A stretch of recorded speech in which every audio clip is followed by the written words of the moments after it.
Should I hug it out? No, no. And I really mean it this time. Twice you've made me hug you. No. All right.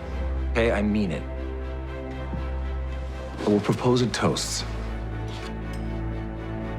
to appreciating what you have. However long you might have it.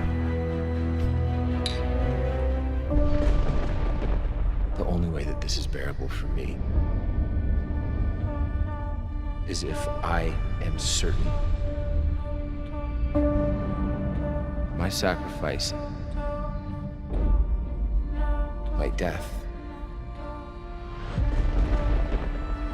will protect the people I love. There is a crisis coming. We're facing the destruction of pretty much everything. Good luck. Nice of you to show up. This is the night that we have been waiting for. This city will be ours. Less talking, more fighting.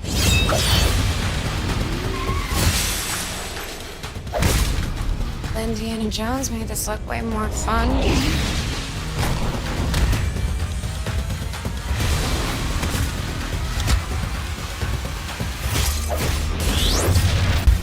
History is repeating itself.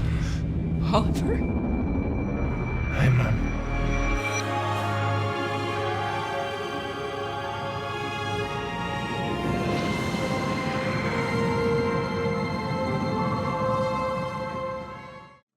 Welcome back, everyone. It's Charlie. We have a brand new trailer for Crisis on Infinite Earths, The Flash Season 6, Arrow Season 8, this time mostly from Oliver's perspective, and an explainer for how they're plotting out Arrow Season 8, because there's only 10 episodes.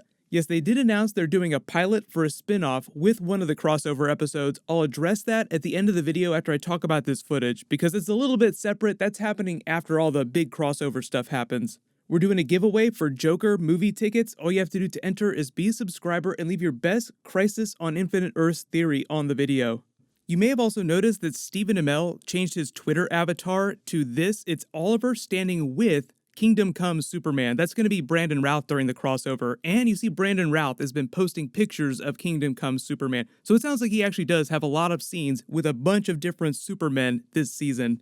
You start with a tag from last season referencing this year's crossover. There were so many moments during the Elseworlds episodes that were teasing Crisis on Infinite Earths. They were trying to be very overt about it. Like, please enjoy what you have while you have it, because the shit is going to hit the fan pretty fast during Crisis on Infinite Earths. You hear Oliver talking to the monitor. The only way I can do this if I know that everyone else is safe, everybody that I love. So like he carries that picture with him as he's traveling through his past moments. They're basically sending him through all the greatest hits from Arrow's best seasons and all their best episodes, but they're very vague about how he's experiencing these, because the monitors do have the ability to travel through time and space. But because this is Crisis on Infinite Earths, it's mostly a multiverse story. It's not so much a time travel story. So there's some moments that definitely make it seem like Oliver is traveling to the past, because they're meant to reference Season 1, Season 2, Season 3 moments. I'll get to those Easter eggs in a second. But then there are some other things, like it seems like they're almost teasing Tommy Dark Archer, which isn't something that happened within our own continuity. That would have to be another reality.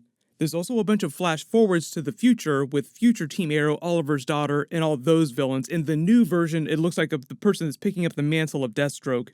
The text at the beginning of the trailer to the end starts at the beginning is a double meaning. They're talking about the future Team Arrow because it's the beginning of new Team Arrow, but they're also starting at the beginning of Arrow Season 1 with Oliver, throwing him back into what seems like his past. You see him in his room in the Queen Mansion. The end of the trailer is basically him saying hello to his mother, also probably from the same first episode. Stephen Amell posted this picture with the Moira Queen actress, and it couldn't tell if it was a flashback, but I knew that she would be appearing this season, so I'm assuming that she shows up pretty quickly in that first episode.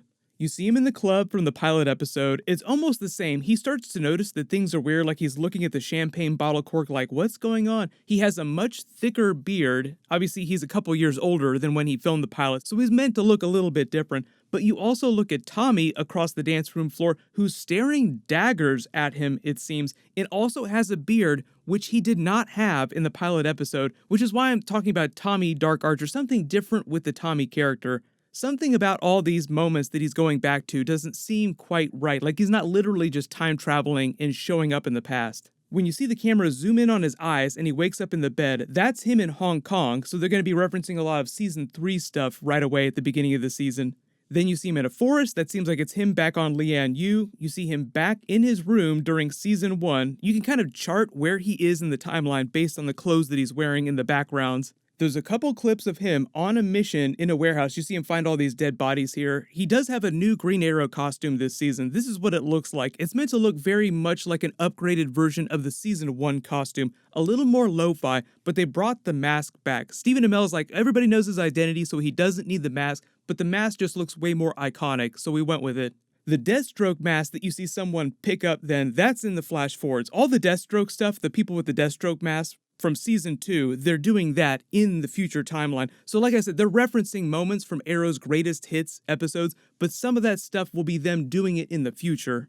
This woman with the scar is from the League of Assassins. All that stuff seems like it's part of Thea's storyline because Willa Holland is coming back for Season 8 episodes, and pretty much all the footage of her in this is her and Nanda Parbat. Either it's her in training or it has something to do with her getting out of the Lazarus Pit. Remember, she also went around the world when she left the show, quote unquote, to destroy all the Lazarus Pits. So some of this could be happening in present day, but part of the reason for including it is because they're referencing all the Season 3 Ra's al Ghul stuff that they did. More of Oliver trying to infiltrate what might be Queen Industries because it looks like he's using his mother's badge here to get in. This might be from the first couple of episodes. I don't know how many episodes Susanna Thompson is going to be in. Maybe just the first episode, maybe the first couple of episodes.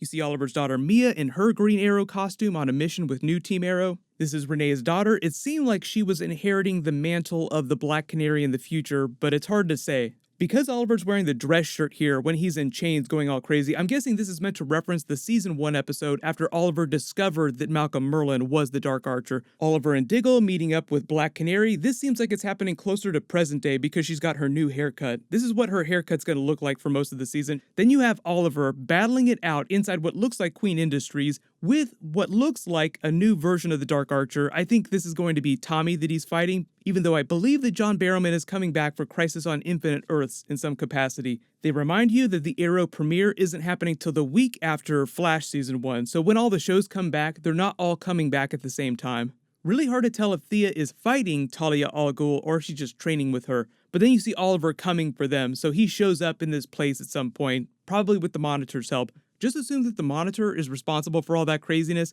but then they go back to Arrow Season 3 and the Hong Kong stuff. You see Katana come back for the first time. I think we haven't seen her since Season 3. But then you see Oliver with Talia al Ghul. It looks like she's helping him, but if you're wondering why Nyssa al Ghul isn't back for all this stuff, it's because Katrina Law is on Hawaii Five-0, totally different TV show that shoots in a completely different part of the world, so she's just not available for a lot of this stuff. Rogue shot of Lila. I know a lot of people are wondering because of Crisis on Infinite Earths, because Lila is the Harbinger in the comics, if they're going to have some Harbinger Easter eggs. Maybe they'll have some references to that, but I'm not expecting her to get any crazy cosmic level powers or anything like that. Diggle in what looks like Hong Kong. Diggle might be traveling with Oliver to a lot of these locations too, because in an interview about Arrow Season 8, David Ramsey said that Diggle is at Oliver's side at pretty much every step of the way, so wherever Oliver is traveling to all these different places, Diggle is somehow there with him too.